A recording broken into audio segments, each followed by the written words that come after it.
Welcome to a video from digitalifestyle.com. In this video we're going to have a look at this Korg MS2000 from the year 2000. I've had mine since then, and I got this at a time when I was kind of sick of the sort of sample type sounds you got from either X3, Korg X3, and I wanted something that had like analog sound, so you could get that sort of analog. I wanted like early 80s sort of synth pop type sounds, and that's exactly what you get with this. It's virtual analog, and there wasn't that many of them around at that time. It's 4-voice, polyphonic, bitimbral, pretty standard design really, as in there's 2 oscillators, filter, envelope, two envelope generators actually, and then you've got the virtual patch, so you can route things, so say envelope to the filter, or LFO to the filter, or velocity to the filter, whatever you want to do. There's audio inputs as well, and a vocoder, which we'll have a listen to shortly. So as you see the front panel, it's fairly traditionally laid out. The oscillators route across from left to right, and that really helps with sound design as well. There's some of the nice stuff in there as well. There's not just the standard waveforms like sawtooth, pulse and triangle. There's also the digital waves DWGS system, so you can control them as like bell sounds and organ sounds and those kind of short waveforms which you can incorporate into your sounds, as well as being able to do a bit of FM. There's 2 operator FM on there as well. There's a couple of effects sections as well. There's some delays and some flanger type effects as well. No reverb on there. The synth cost, original list price was $699, and there's a rack version which is just the main unit, which was $599, and later Korg did bring out a B version with a built-in gooseneck mic on there as well. In fact, the micro Korg is based on the MS2000, the synth engine is the same, and it's still available now 20 odd years later. And I think there's an anniversary edition out, and there's a virtual version available from the Korg collection as well. So this synth engine is still going strong. Anyway, let's get to the synth now. Okay, so let's go through some of the presets and then we'll look at how those presets are. So the first one is stab saw, and this is your typical brass. So on oscillator 1 we've got, if I turn it down, there's oscillator 1, oscillator 2, and see we've got that little bit of phasing introduced on there, because if I go to edit mode, we can see that we can introduce a bit of tuning on there. Don't forget 4-note polyphony as well. Now we could change that. Let's go back to a single oscillator. We've got pulse width, which we can alter the pulse width modulation, which you could use an LFO for that. A triangle,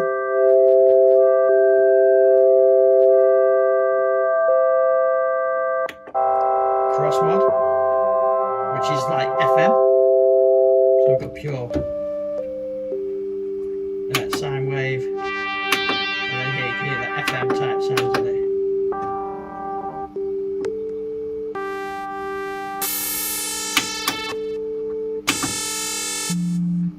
We can use the modulation to change those, and the DWGS, which is the digital waveforms,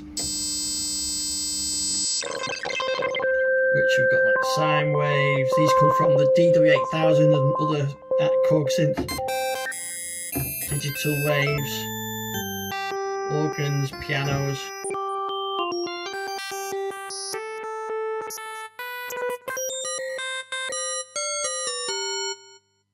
Once you put them into the right patches, they sound pretty good. We've got noise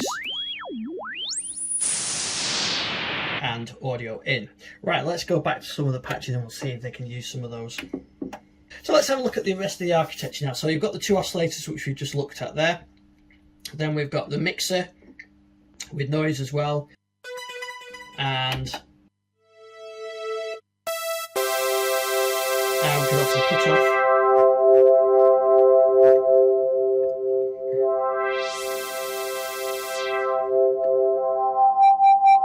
And the resonance as well, we can introduce some resonance. We've got 4 types of filter, 24 dB low pass, 12 low pass, 12 bandpass and 12 high pass as well. So that's not the high pass. That's low pass. This is the 12 low pass, bandpass, and high pass. I like getting string sounds sometimes. Okay, then that goes through to the amplifier where there's a distortion. Let's go. See, it has a really nice effect. It's just a switch and you control it from the driver. Okay, we've got two envelope generators. We've got one for the filter, which we've got an amount for that as well. So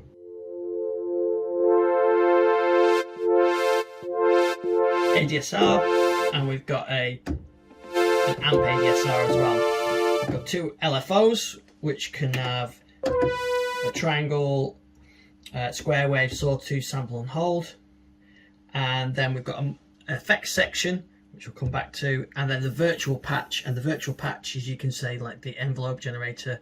Let's choose virtual patch 1, patch 1, and I could say I want the source to be the LFO and the destination to be the filter.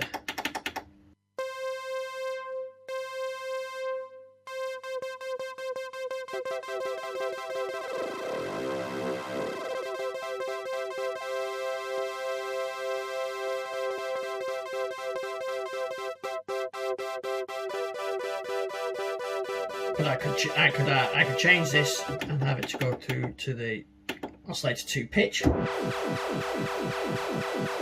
then I could do a bit of syncing as well on that. So there's one oscillator, there's oscillator 2, which is pitches get modified by the LFO.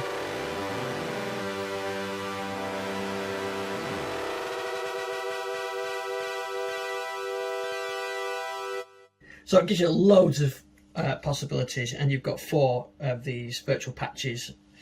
Right, let's go. And then I should say as well, you've got an arpeggiator and the mod sequencer. The mod sequencer is a step sequencer. You can do pitch with it, but not like a traditional sequencer where you record your notes. You can do it as offset of pitch, but you can get it to affect anything. But we'll come back to that one. If we have a look at a couple more of the presets, here's one called Evolution.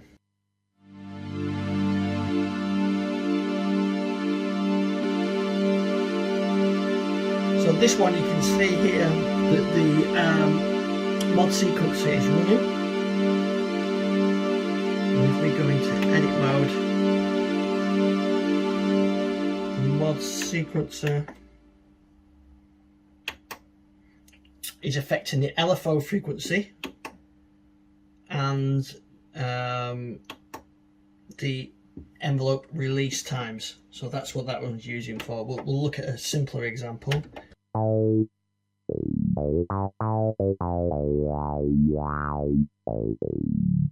So I could now do the mod sequencer on, record, and now choose what parameter I want to affect. I'm going to do the cutoff. Now you can hear this one's already got one on. So that's using the pitch. So if I set everything to be 0,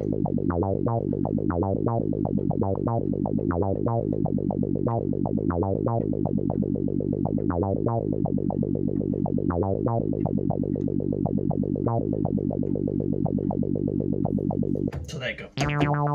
So now the pitches are all the same. I can adjust those.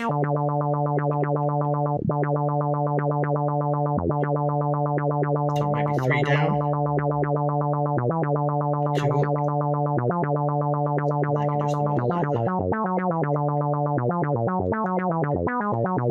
And then if I go to the cutoff, which I've got, I can adjust that.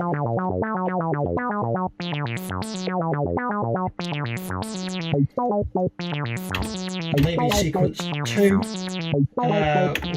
is record, and we'll do resonance. So there you go, it recorded that step movement as the sequence was playing. So here's a the sound. Put the arpeggiator on, and we'll latch it. And we'll set the gate time. See, it's very short, but I can lengthen it. And we've got 1 octave, 2 octave, 3 octave, 4 octave. We've got 4 octave. We've got alternate, random, trigger. So there you go. Now I've got one that's built in a rhythmic pattern using the motion sequencer on the cutoff.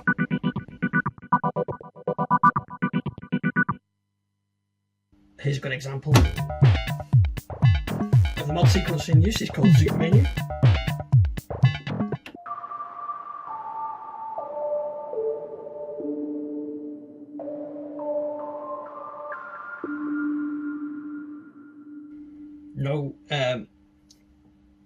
No mod sequencer on that one. This one is a dual, so that means it's 2 voice polyphony.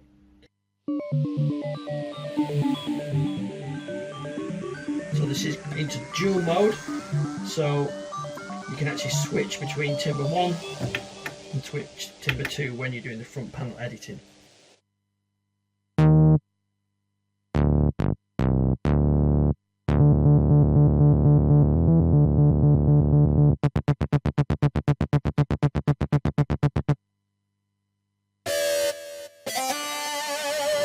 That's a good example of the distortion there. Turn that off.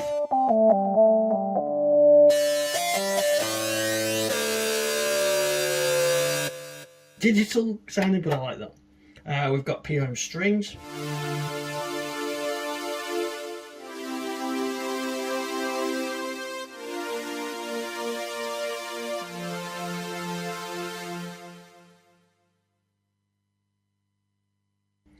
We've got some nice analog leads.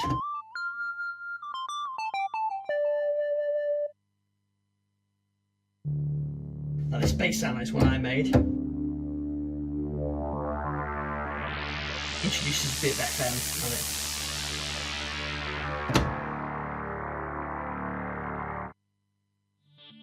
it. This is one that's cycling through the waves.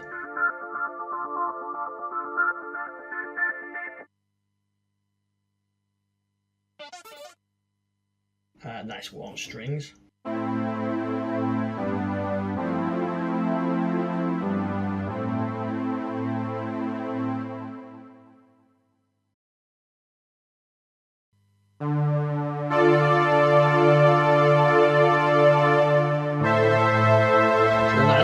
String sound. And of course the great thing about this is you've got real-time controls.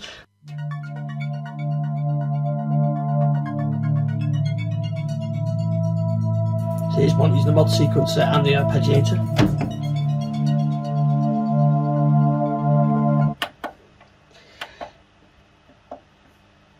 Some great lead sounds like this one.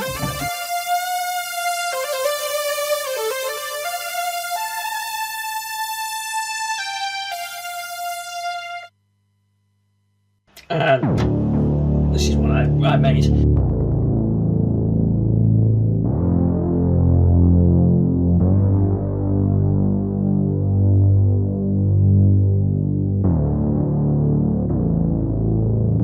Reminds me of this sort of Taurus bass pedal. Here's one using the voice sound, the Vox wave. Another one of my favourite. This is a lead sound.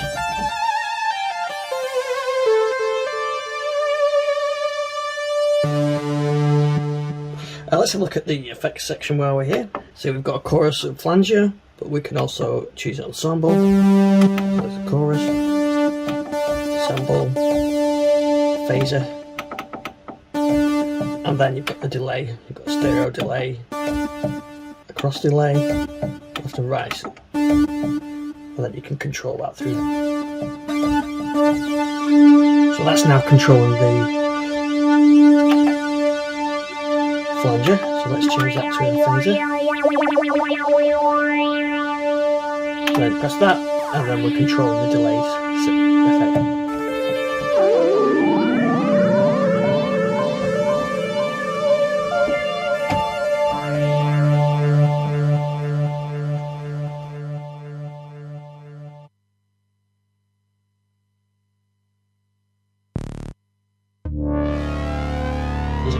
nice sound.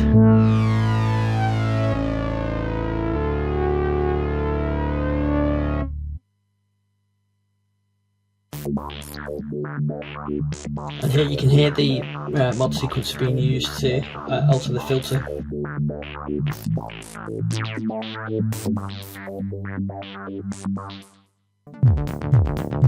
Here you can hear a good example of dual mode. So this is using the arpeggiator and the timbre select to pick the two different modes to get the two different sounds on there. So get some nice electric pianos as well using the DWS waveforms.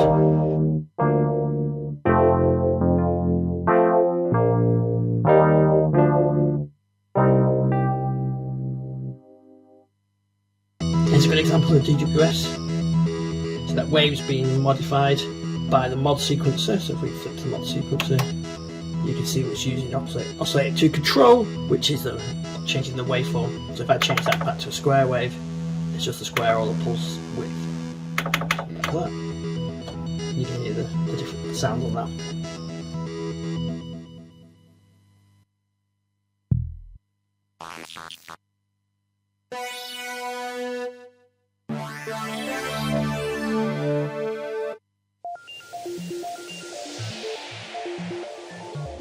Nice dual layer one.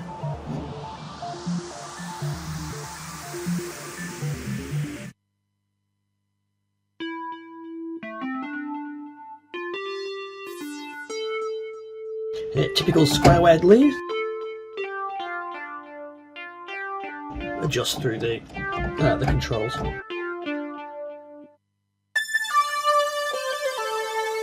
Good lead sound using the distortion. Here's a little program I made, kind of like Tangerine Dream kind of bass line. And that's just using the sequencer.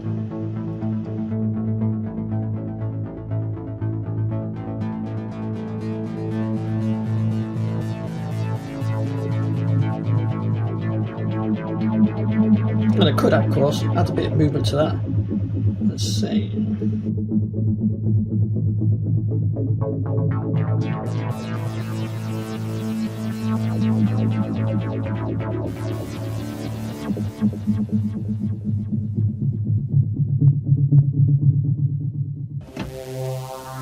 There's lots of nice pads in here, but the main restriction is the 4-note cliffy. That's the only thing that really stops the pads being as useful.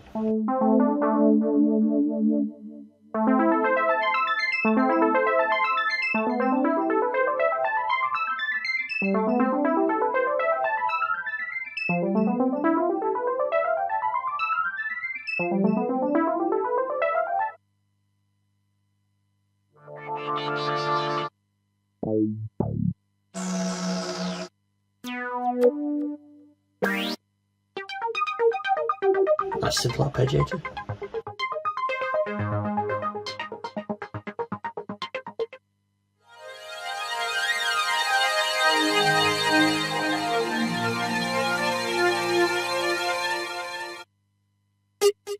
It's one of my favourite lead sounds. This is the guitar style lead sound.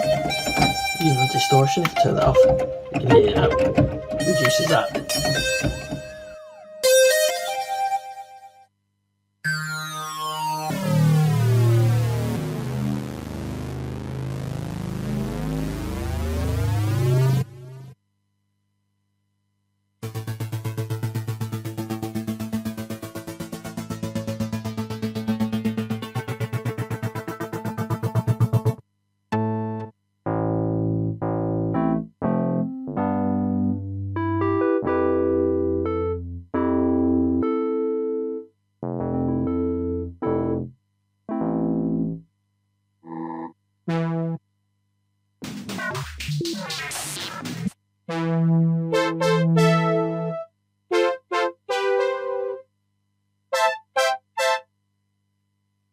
Nice synth brass sound there.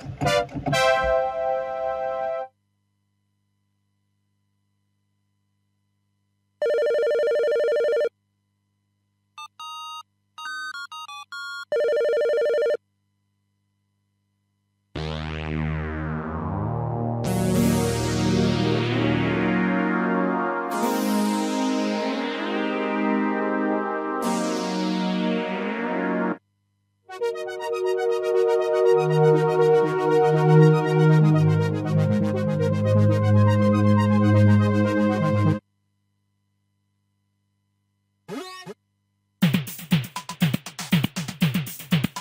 modular type effects.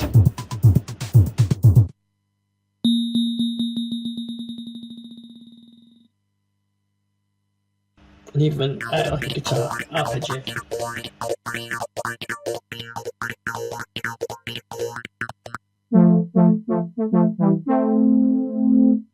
And soft brass sound leads. Okay, so the other thing it's got in here is a vocoder. Okay, so I've got the vocoder plugged in now through the microphone 1/4" jack on the back. There's line or mic level inputs, and you can hear, you get the standard vocoder type effects, and you can control them through the format controls. There's a few presets.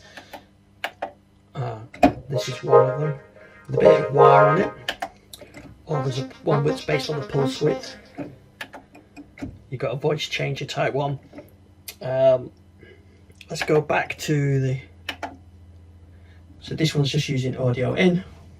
So here's the ensemble type one, and you can adjust that. So I can change the wave. So I can use a different waveform. So here, this is a vocoder effect. So it's running through from a microphone coming in through the input jacks on the back. I've got control over those, and you can got a bit of control over it.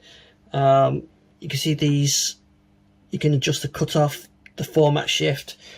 You can also use the input as a and just put it into the audio in, and use that as one of the oscillators. And so you can then put it through the filters and everything else. So you can put a guitar in or another synth or whatever, and have that as your audio along with the rest of the mod features, unless the mod features, the other oscillator and so on. So that's the Korg MS2000 from 2000 analog modeling synthesizer, and actually I think it's a great way of learning subtractive synthesis, with the main limitation with it being the 4-voice polyphony. As I mentioned earlier, the MS2000 was reinvented as the microKORG and is still on sale now 20 years later, so there's a lot of life still left in the MS2000 range. The MS2000 has got real-time controls as well, so it's more hands-on than the microKORG. It can sound a bit digital, especially if you use some of the digital waves, which I don't think is a bad thing. Full-size MIDI in, out, through, as well as 2 audio inputs, line or mic level, and I still use my MS2000 today. So thanks for watching this video. I've got some more kit that I could be looking at, so let me know in the comments. I've got Korg Radius, RX5, Roland, Minilogue. Let me know, and I'll see you on the next video.